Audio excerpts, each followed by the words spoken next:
guys, welcome back to the Saga Motorsports YouTube channel. Whenever we roll in every time to the paddock, we always have someone asking, what does it actually cost to get on track? Today we are doing a cost breakdown. I have my notes here with me, so be patient. I hope everything is included, or at least I think everything will be included, but if there's something that I forget, please mention it down below. So let's start with getting on track.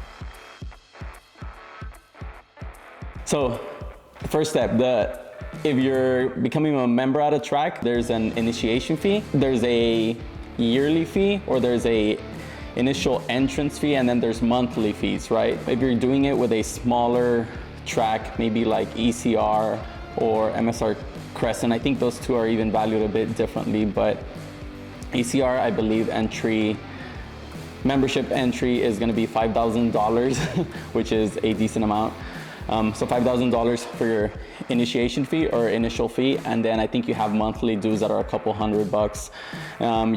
The advantage to that is you could also bring on members at lower costs, but then you have bigger tracks like G2, right? I believe G2 had a initiation cost of like $50,000, which is a lot. I know they have big plans for that place, but I'm just trying to prove that the cost can be so massive. When you're doing track days through different event organizers, whether it's Shin Track Days, Edge Addicts, your local PCA group, the price to run that weekend very much depends on which track you are attending. So for COTA, the event is usually right at $1,200. I think it used to be a little bit lower, but everything has gone up, so it's a little bit higher now. Now for you novices, all these event organizers will have a additional fee just so that they have someone in the right seat for you. It's usually a couple $100. But now we go to a smaller track like ECR, or we go to VIR. VIR is not that small of a track, but it is I'm gonna call it more simple facility. It's an amazing place. But that I believe those are more in the $500 to $700 range. So yes, just getting signed up can range all the way from $500 all the way to $1,200. Driver costs. So as a driver, there are certain items you're gonna need to go out there and be safe. Some of them are not a bit of a luxury. So the first item, the most important item, is gonna be your helmet. So your helmet, first of all, when you're buying a helmet, if you see something that's used, I would never buy a used helmet just because you don't know if it's been dropped. So the helmet is one of those, you just buy it new. When you're buying it, sometimes you can wait till current registration is about to be up, and so usually they have a 10-year registration.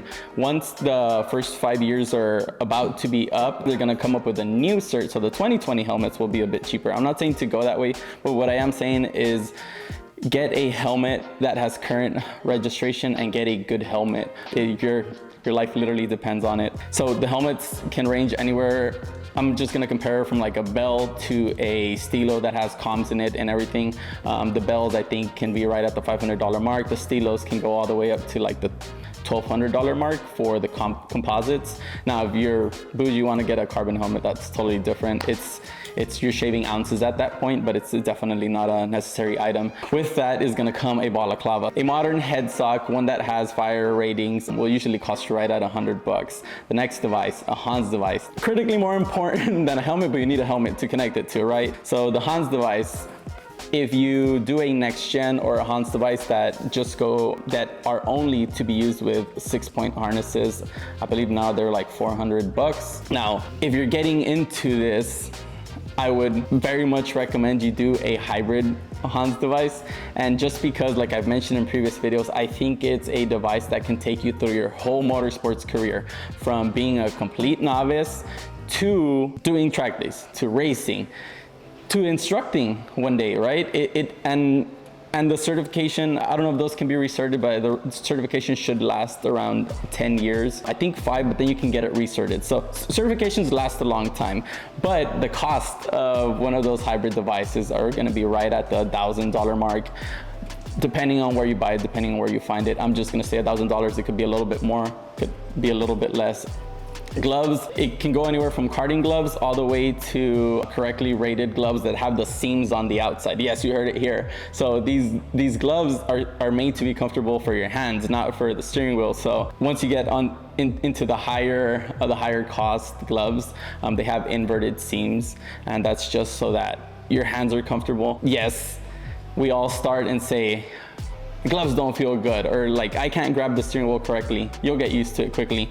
These gloves, they range from under $100. They can range to a couple $100 as well. So you guys get yourself a good pair of gloves. That way you're not transferring your sweaty juices to your steering wheel. Shoes, I am just gonna recommend, when you're starting, you don't need to get too crazy. Just wear some thin-soled shoes.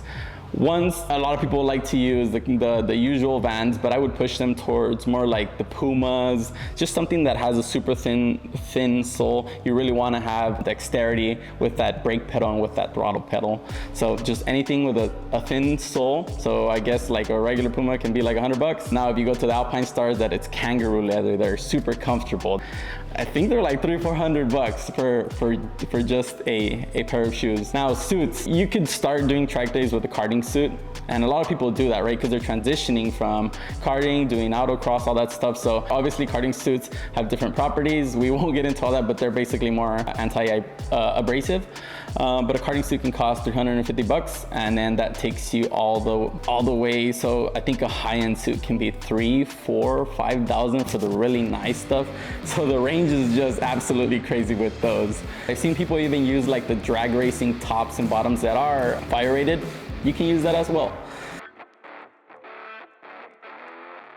The next expenses that I'm going to be talking about, it may be unforeseen for some people, and this is vehicle expenses. Gasoline. So you drove 2 hours to get to the track, you went through half a tank, and you're like, crap, I'm already $40 down. Well, hold on. So these cars usually, they will go through, and this is very not like engine dependent. So these cars will usually go through 7 to 8 gallons a session. It all depends, and if you're doing a full session, it could be 35 minutes, 30 minutes, sometimes it's 40 minutes, and you're just doing laps for that amount of time on track. So our cars usually, they'll go through, the average is going to be 8 gallons per session. Sometimes we have 5 sessions a day. So multiply that. I think on track fuel is $4. Multiply that times 5 sessions a day. I think that ends up being over $300. That's just in fuel. Like that's what the car needs to run and do laps.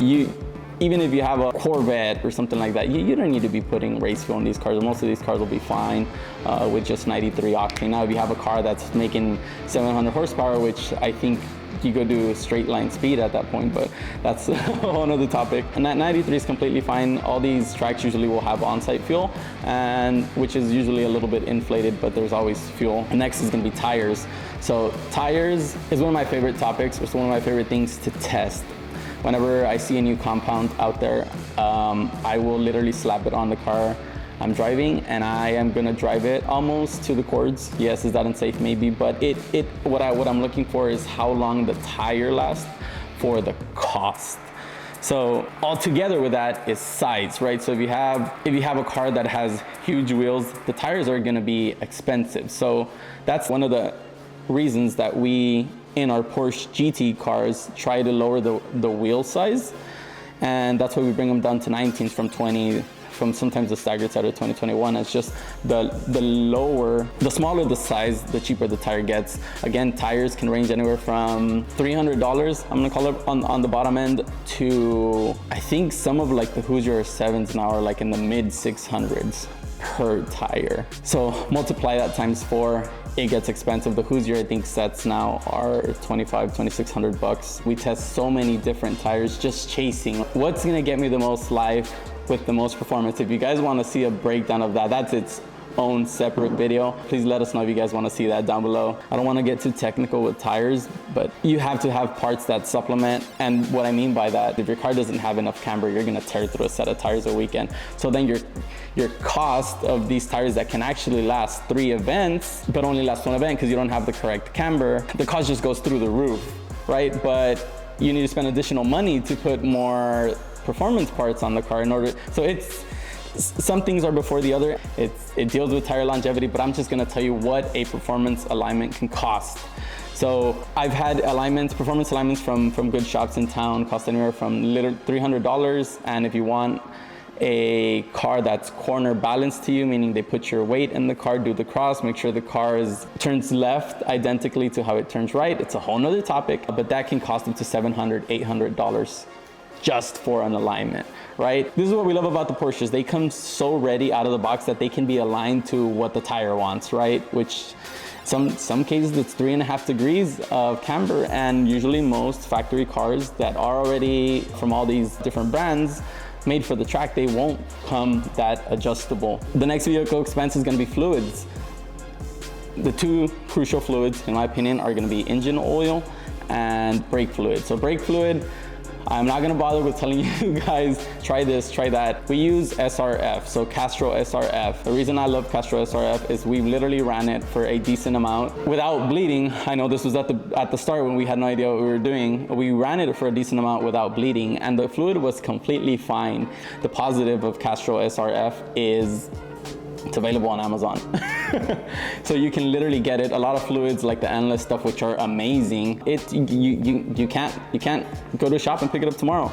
Engine oil. So engine oil, I would recommend you checking maybe in your user manual or on the booklet that your car comes with. See if it recommends that if the car is going to be put on track, maybe you go up in viscosity.